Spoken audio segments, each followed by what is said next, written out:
My son was a mass murderer. People may say, you're responsible. You're the father.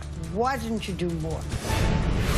Tonight on 2020, the secret life of Elliot Rodger, the 22-year-old who went on a killing spree in Santa Barbara last month. Shots fired, shots fired. The work of a madman. 13 wounded, 7 dead, including himself. Barbara Walters' exclusive one-on-one interview with his father, reliving that night. I'll tell you the story, Barbara. Chilling details you've never heard until now about a loner obsessed with finding a girlfriend. I mean, look at me. I'm gorgeous. You girls don't see it. Then obsessed with turning on the world when he couldn't. Did you take him to Las Vegas hoping that he would lose his virginity? Yes. All new revelations from his Day of Retribution video. I will have my revenge against all of you. And the manifesto he called My Twisted World. You were the only one he didn't talk about wanting to kill. And you'll hear from a survivor who looked him in the eye and lived to tell. I've never actually looked in the face of the devil. As well as the families of the victims. What do they want to say to him? Tonight, the secret life of Elliot Rodger.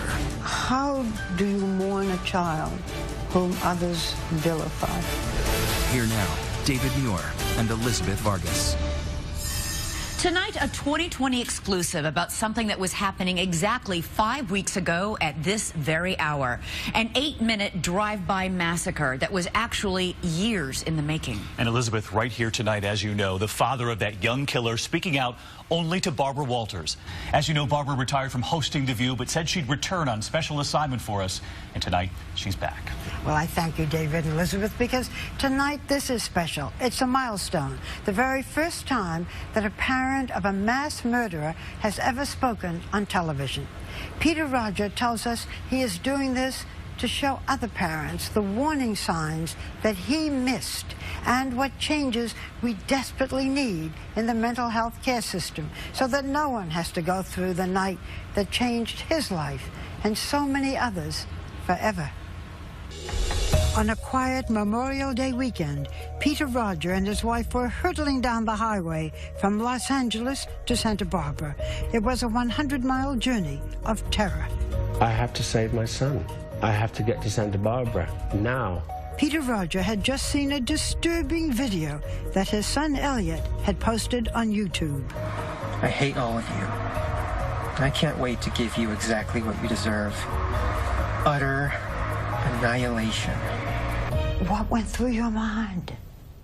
I can only describe like a really dark force of horrible energy that hit me. What were your fears for him? I felt for his life. I didn't know what he was doing, and then suddenly he's saying he's going to do other things to other people. I was confused. I just wanted to go and find him and talk to him. I mean, we were driving up there not knowing what to do, trying to get information.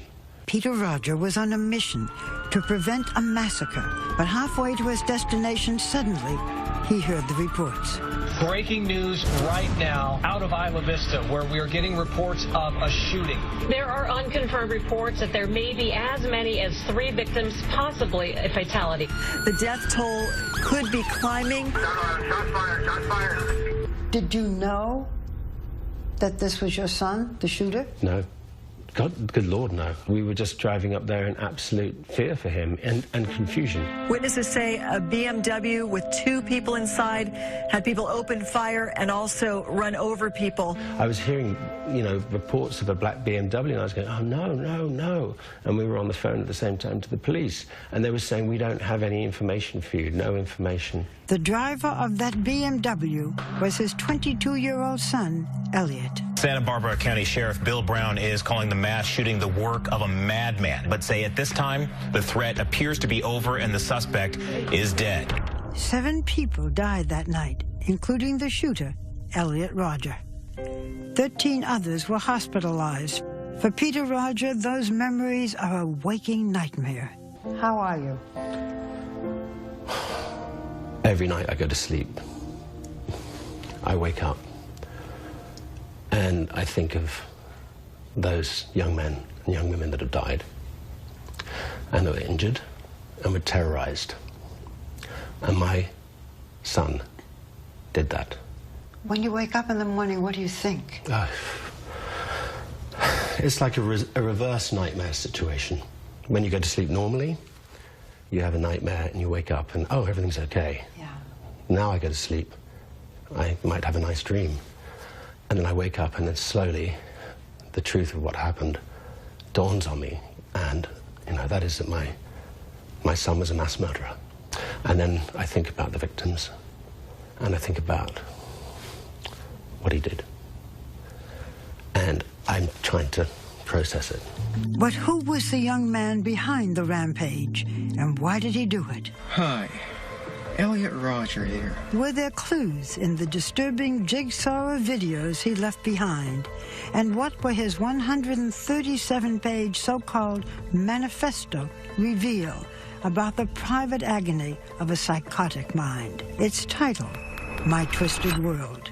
This is the story of how I, Elliot Rodger, came to be. It is a story of a war against cruel injustice. This tragedy did not have to happen, but humanity forced my hand. Elliot Rodger was born in London and was brought to America at the age of 5. His Malaysian-born mother, Lee Chin, was a unit nurse in the movie Indiana Jones and the Last Crusade. His father directed television commercials and worked on the hit film Hunger Games. In the beginning, Elliot had a seemingly normal childhood. He was adorable. He would laugh so much that sometimes we were worried he would choke. It was really wondrous, those first 4-5 years of his life. It was wondrous. You loved Elliot. I loved Elliot. Elliot loved you. Yeah. But at the age of 7, Elliot's parents got divorced. 1 year later, his father had remarried, this time to Moroccan-born Samaya Akabon, an actress who appeared in the Hollywood blockbuster Green Zone. It was during those years that 7-year-old Elliot began his long treatment in therapy. Why did you think he needed it? When we realized he had social issues, we brought therapists in to try and help him integrate into society. Did he have trouble with other children, with making friends? He did. He had very few friends in elementary school because he was a very, very, very, very shy boy. And we just felt that that was his issue. On the surface, Elliot seemed destined for a life of success and privilege. Peter Rodger's work gave his son access to Hollywood's elite. From an early age, it was a world he longed to join. My little 9-year-old self realized that there were hierarchies, that some people were better than others. Jealousy and envy. Those are two feelings that would dominate my entire life and bring me immense pain. By any standard, the Rodger family was living the good life. But those tantalizing glimpses into Hollywood's inner circle would always leave Elliot resentful and wanting more. Did he blame you for the fact that he wasn't a rich kid? He just had illusions of grandeur. Even if he couldn't make it himself, he wanted to feel in a position where we would somehow provide it for him. The relationship that Elliot shared with his father had always been complicated. Peter Elliot was the Mount Everest his son could never reach. You are a very good-looking man. Did he realize that? Did that please him? Was he... He was jealous of me, the way that I looked. The shy young boy harbored fear and self-doubt. His parents moved him from school to school, hoping but never succeeding to help Elliot fit in. There was some question about whether Elliot was autistic. He was never formally diagnosed, and there was a suggestion that he might have been high-functioning Asperger's. And, you know, these were because of traits. For instance, there was a certain OCD about him. There was a certain, you know, like he'd always put his plate in the same place. He'd like to wear the same clothes every day. Elliot really was a very high-functioning human being. If he was sitting here right now, you would think what a polite boy he was, but yet he had this thing going on inside of him. What his parents didn't know was that Elliot, even at the age of 10, was hiding a secret that would someday transform a shy young child into a cold-blooded killer. This is the horror story. This is the American horror story, or the world's horror story, is when you have somebody who on the outside is one thing and on the inside is something completely different, and you don't see it. Next, did his parents not see the warning signs hiding in plain sight? There's a certain pattern. And you missed it. When 2020 returns. 2020 continues. Once again, Barbara Walters. When the story about Elliot's shooting spree first broke, the videos and so-called manifesto he left behind provide a rare glimpse into a mind broken by mental illness. Oh, check it out. There's me. At first glance, Elliot Rodger seemed like any other college-age kid. Look at how fabulous I look. Bragging about designer clothes. Worth $300. Giorgio Armani. Posing for selfies scored to retro pop. But the path Elliot was walking took him to the dark side of his mind. My problem is girls. I desire girls. But girls are not sexually attracted to me. It's not fair. It's not fair. But why did those closest to him fail to see any warning signs when it seemed clear that Elliot was mentally disturbed? People have called your son evil. How would you describe Elliot? Elliot was far from evil. Something happened to him, and then I think he became very mentally ill.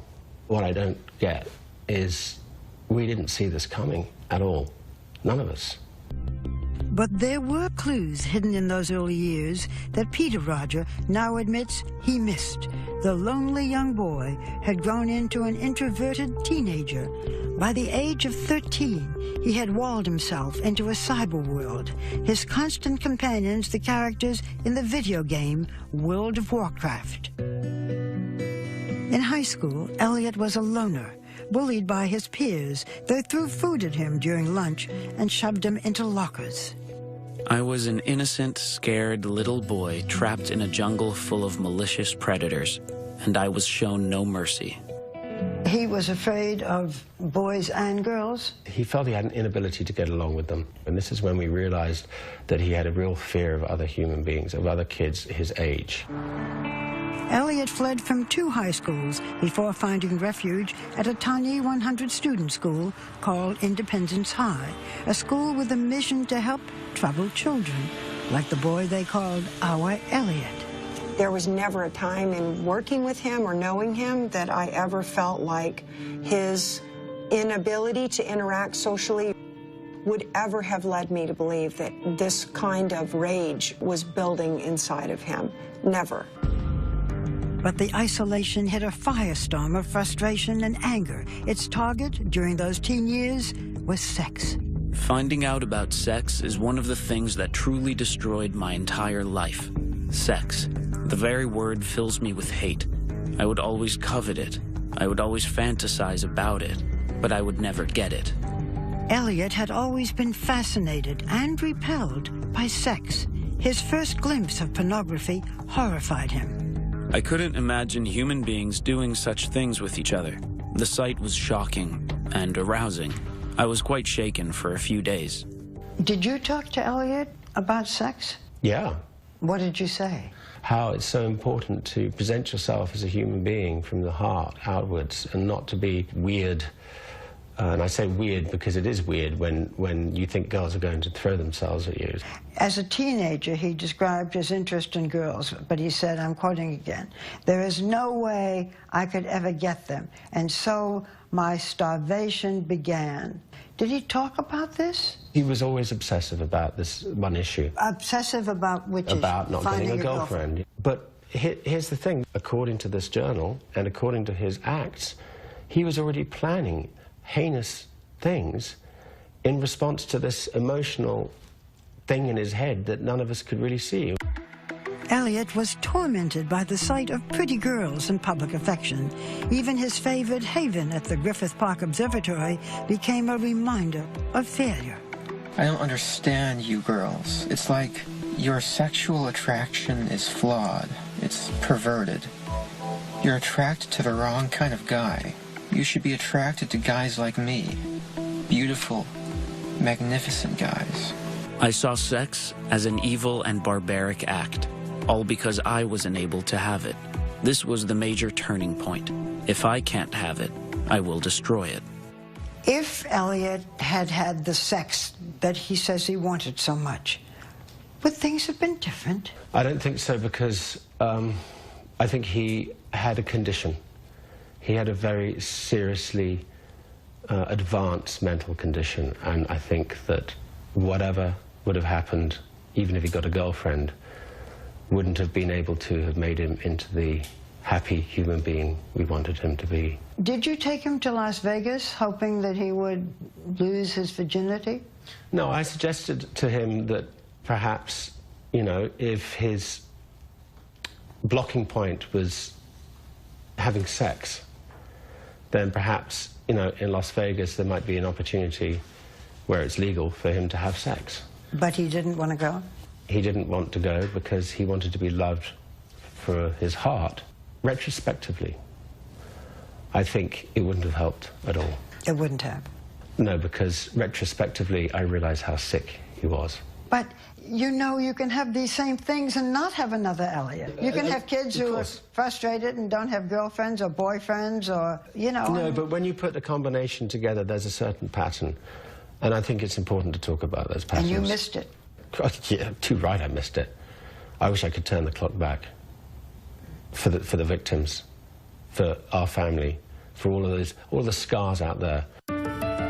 By the time Elliot reached his 18th birthday, the shy young boy had vanished, leaving only resentment and anger. Too terrified to approach young women, it was easier to hate them. That's a problem that I intend to rectify. I, in all my magnificence and power, I will not let this fly.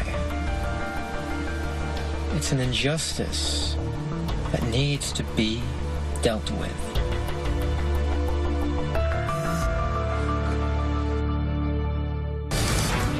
Next, planting the seeds of a master plot for his day of retribution. I mean, look at me. I'm gorgeous. But you girls don't see it. And maybe the biggest miss of all that led to the massacre when 2020 returns. We return to the secret life of Elliot Rodger. Once more, Barbara Walters. For Elliot Rodger, Santa Barbara was the picture-perfect version of his ideal life. There were hot blonde girls walking around everywhere. If I can't get laid there, then there is no hope for me at all. At 19, Elliot was stuck in a cycle of isolation and depression. His parents thought college life would give him a fresh start. You thought that he would have the coping skills to live alone. I thought that by putting him out there and giving him independence and integrating him into a normal society would very quickly help develop the skills that I thought was lacking in him. Did you inform anyone, either at the college or the parents of his roommates, that he had mental problems? I didn't see any reason to, because as far as I was concerned, he wasn't a threat to himself or anybody else. But left to his own devices, Elliot Rodger's behavior would soon escalate from strange to savage. Simon Astaire is a longtime friend of Peter's. I got a sense of a boy who was unable to communicate. So there were signs, you thought, of maladjustment? He was unable to engage, and it was difficult to engage. And I saw lots of people trying to engage with him. I don't understand why you're so repulsed by me. Soon the old resentments would return. Enraged by the sight of young lovers, he acted out for the first time, throwing coffee on one kissing couple at Starbucks. I had never struck back at my enemies before, and I felt a small sense of spiteful gratification for doing so. Feeding on that fulfillment, his thoughts began to take a more diabolical and dangerous turn. The day of retribution had been born. It was only when I first moved to Santa Barbara that I started considering the possibility of having to carry out a violent act of revenge as the final solution to dealing with all the injustices I've had to face at the hands of women and society. His anger, now targeted at women, drew him to misogynistic websites, online forums where he once wrote, "Start envisioning a world where women fear you." He sent you links to these websites. I was disgusted and I called him up and I said, "Elliot, why are you going on these websites? Yeah. This is negative, this is evil, and you shouldn't go on that." But that didn't work. It didn't work. And I had no idea that he had such an inbred hatred, this misogyny. But despite his deepening hatred of women, Elliot told his father that he was obsessed about losing his virginity. I would say to him, there is no shame at all in not losing your virginity at a later age. Some people never do. Some people go into the church and choose chastity. He would say, "I can't get a girlfriend"? He would say, "They're never going to like me because I'm not 6'2", a jock, sporty guy." He did say to me once, "I wish I wasn't half Asian." I never realized that he was so racist. Thinking, why aren't I white? Correct. Elliot's life had become a volatile mixture of desire and denial. And last summer, yet another sign of violence. Frustrated after being ignored by girls at a party, he tried to shove them off a 10-foot ledge. He got into an altercation verbally with a couple of girls, and then he was picked on, and then he was thrown off the balcony. But it turns out that he was trying to push girls off the ledge. In 2020 hindsight, I can imagine that might have been the case, and that upsets me to the core of my heart. He was such a good liar. He was such an incredible liar. Perhaps Elliot was even lying to himself, repeatedly refusing the advice of therapists, at least one of whom had recommended medication. But Elliot would say, "I'm not sick, I'm not going to take that." And because he was of an adult age, he refused to not only take that medication, but refused to go back to see that particular doctor. Would the medication have made a difference?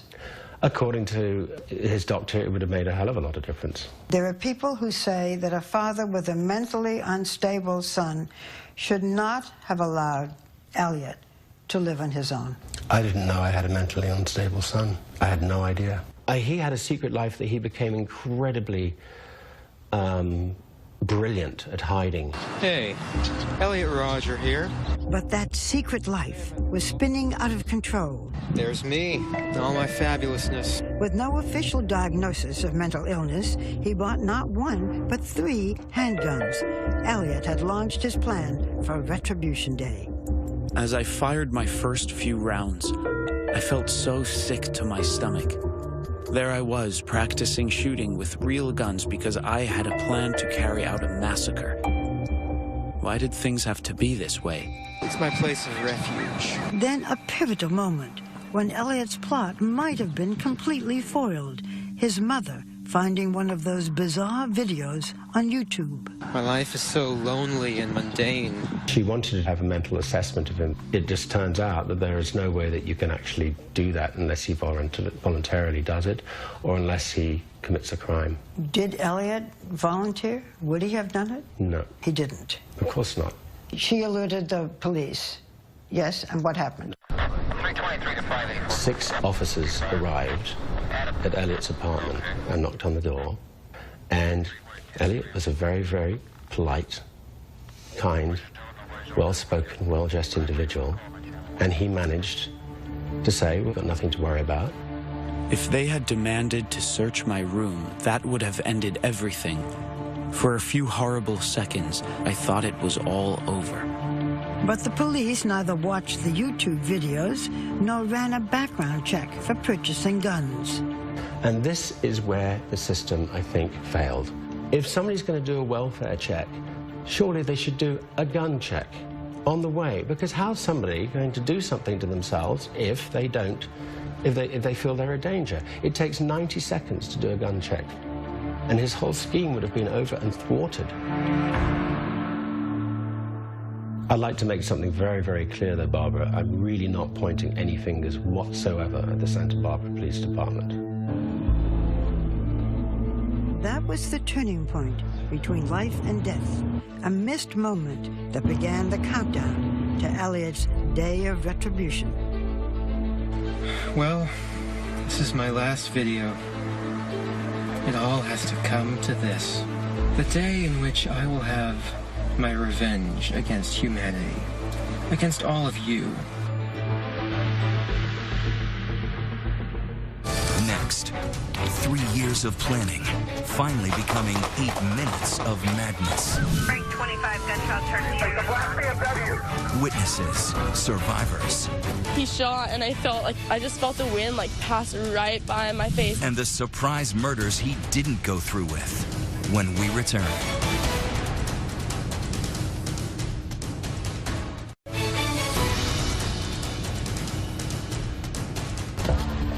May 23rd, 2014, the sun was setting on a quiet spring night, the campus half empty over the Memorial Day weekend. But the lives of those who were there would never be the same. Hours before, we were having a great time. It was a nice day outside. It was sunny, you know. After 3 years of meticulous planning, Elliot Rodger's deranged mind brought him to what he called the day of retribution. The day in which I will have my revenge against humanity, against all of you. His parents were having dinner in Los Angeles with friends. They had plans to see Elliot the next day. He was due to come on Saturday for lunch, the day after the 24th. Do you think he already knew what he was going to do? Yeah, after reading the journals, yeah, I do. What Elliot's journal revealed was a master plan of carnage. I will drive down to my father's house to kill my little brother, denying him of the chance to grow up to surpass me, along with my stepmother, Sumaya, as she will be in the way. My father will be away on one of his business trips, so thankfully, I won't have to deal with him. I was meant to have a meeting in London, and he wanted to know the dates. Why? He wanted me out of town so that he could come and murder his brother. And Sumaya, I think he was scared that he would hesitate, and I can understand that. The only thing that saved his family's lives was a change in Peter's schedule. My wife and Jazz, my 9-year-old, are still alive because of that. What Peter Rodger didn't know was that his son had already murdered 3 people that night. His 2 roommates, David Wang and James Hong, and their visiting friend, George Chen. They had been brutally stabbed to death in Elliot's beachside apartment. Hours later, at 9:17 p.m., Elliot emailed his manifesto to friends, his therapist, and his parents. I will specifically target the good-looking people and all of the couples. Now he was a predator in search of the rest of his prey. I'll be a god, exacting my retribution, just for the crime of living a better life than me. His black BMW slowed down by a sorority, Alpha Phi. Elliot knocked at the door. No answer. Then he got back in his car and opened fire on the girls in front of Alpha Phi. 33 for the Frank unit, code 33. 2 of the women were dead on arrival of the deputies. One of them was very seriously injured with multiple gunshots. Frank 25 gunshots from the area. At the sheriff's dispatch center, the calls poured in like rain. And we have 3 down on the corner of Segovia. The black BMW, 3 ambulances here. Almost simultaneously, we received notification that another individual had been shot. In response for multiple gunshot victims in front of the Ivy Deli. At the Isla Vista Deli, just up the street. Dylan Fontius had just entered the deli. I heard the glass breaking, just the shatter of the glass. And that's when we all started scrambling for our life. When Christopher Martinez came in for a sandwich, he was cut down in a hail of gunfire. Shots fired, shots fired. I had just turned, I saw him fall. I kind of like took my hand off my head and turned down and ducked behind the counter. We sat there and watched this kid bleed to death. He was no less than 2 feet away from me. But the rampage was far from over. 25 gunshots heard in the area. The deadly shooting in Isla Vista with multiple victims. At least 3 people have been shot. All of a sudden, sirens start going, ambulances start going. Multiple places, multiple people. The death toll could be climbing. He went up to the top of the loop. Firing, he shot 3 more victims. I'll take to the streets of Isla Vista and slay every single person I see there. He then confronted another young woman and pointed his gun at her. At first, Sierra Schwartz thought the gun was a toy. He shot, and I just felt the wind like pass right by my face, and I was like, what the f? So I turned around and I started like walking really fast the other way. The deadly BMW was swerving erratically through the streets. People are like, they're shooting. Drawing gunfire from officers. He fired rounds at the deputy sheriff, and the deputy sheriff replied with 1 round of gunfire. About 8 to 12 shots, just super fast, what sounded like directly below my balcony. That black BMW plowed its way over pedestrians. Some guy ran in our house bleeding everywhere. He said he got run over by a car. There was carnage and chaos everywhere. As many as 7 victims taken to the hospital. But after deputies fired on him for the second time, Elliot's car spun out of control. 3 of the deputies returned fire and struck the vehicle. Witnesses say they heard a single shot from inside the car. The long night's journey into terror had finally come to a close. Did Elliot kill himself, or did the police kill him? What I gather is that he was shot in the hip and then he took his own life. How did you learn that your son was the shooter? The sheriff came in, and I'll remember this moment for the rest of my life. The way, he just looked me in the eye and he said, we found a deceased person and we found a license in his pocket that fits your son's description. And I went, oh. And I didn't know that he was the perpetrator then. I thought he was a victim. I thought he was a victim. A search of Elliot's BMW revealed an arsenal, 3 semi-automatic weapons, and 400 bullets. Elliot had been ready for Armageddon. Who would have thought my life will turn out this way? I didn't start this war, but I will finish it by striking back. Finally, at long last, I can show the world my true worth. In the end, 7 people lost their lives. 13 were wounded. It took less than 8 minutes to transform 1 square mile of suburbia into a killing field. I've never actually literally looked in the face of the devil, which is just terrifying. In life, Elliot Rodger had passed almost invisible to everyone around him. Who would have known to stop the quiet boy hiding a monster within? He lived like a 20-second walk from my house, and I'd never seen the kid in my life. We went to the same school, we ate at all the same places, but just another face in the crowd. Next. We have heard from the families of some of the victims, and they resent my interviewing you because they hold you responsible in part for their children's death. Would you feel the same way? Let us know on Twitter. Use the hashtag ABC2020. When we return. 2020 continues. Once again, Barbara Walters.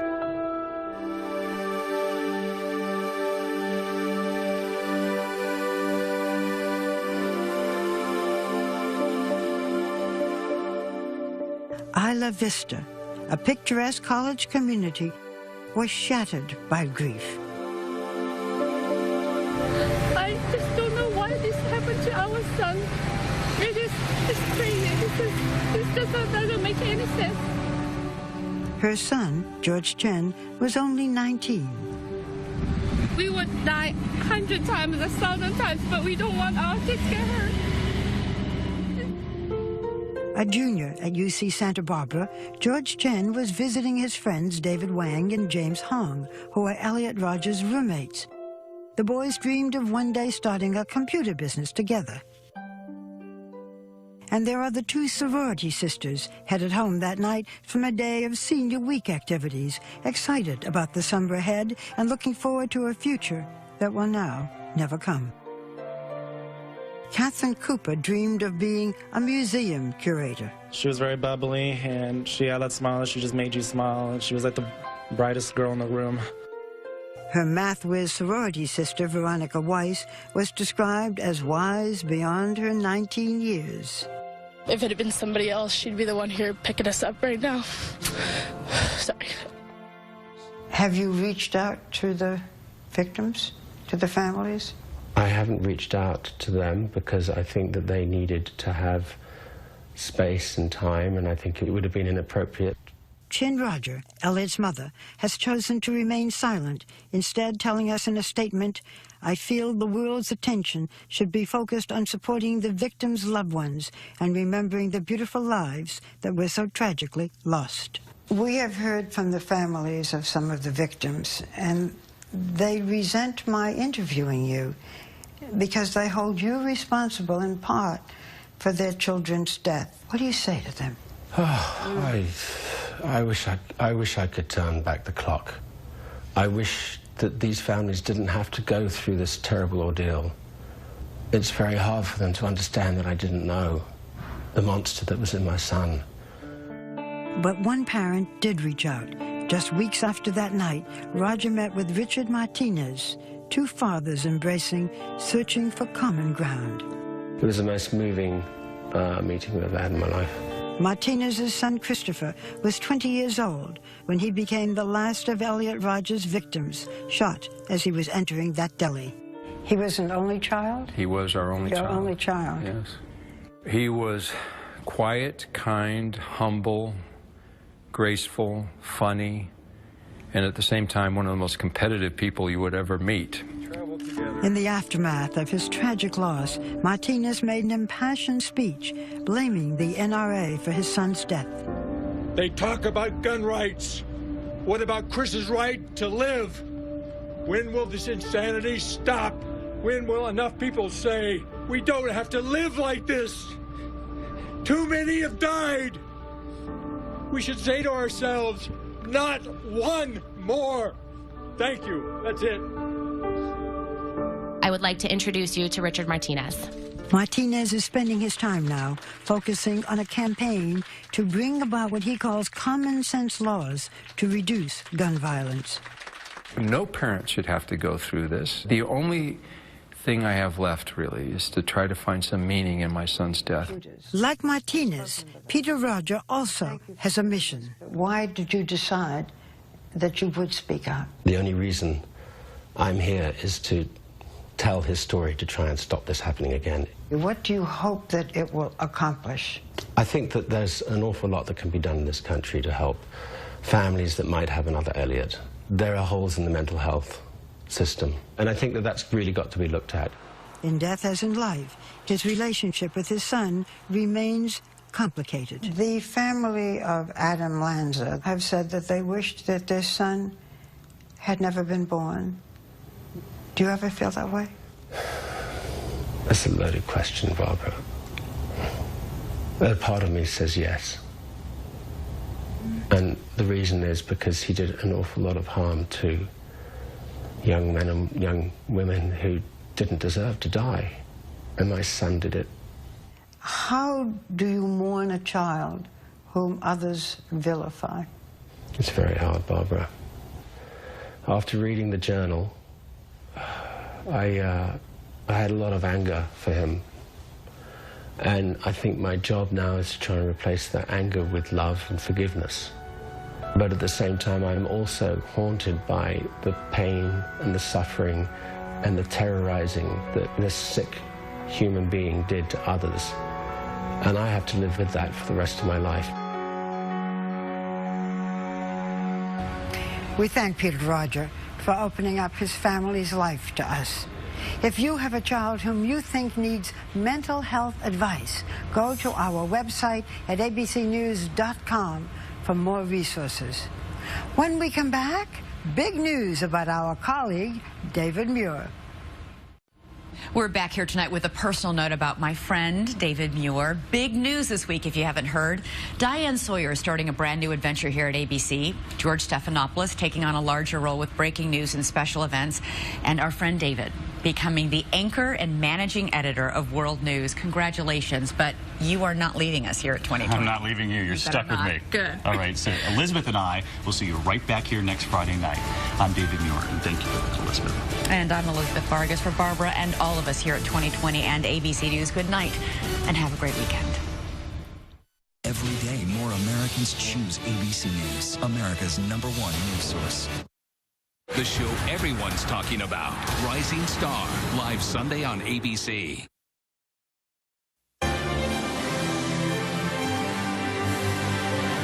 When he meets his maker, I don't think it's going to be the Lord Jesus Christ.